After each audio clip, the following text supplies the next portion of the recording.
Once the chocolate arrived at Mount Vernon, it was taken to the kitchen. An enslaved cook such as Lucy would have grated into a fine powder. Next, she mixed the powder into a special pot just for hot chocolate with a hot liquid such as water, milk, or even red wine.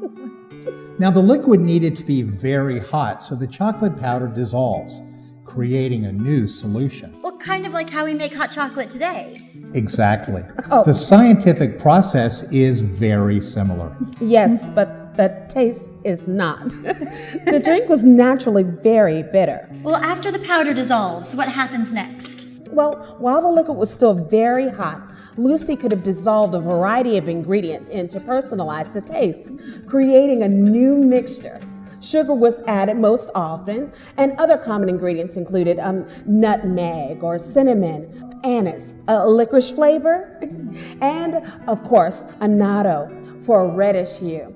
The annatto gave it a red color, which is different from today's hot chocolate.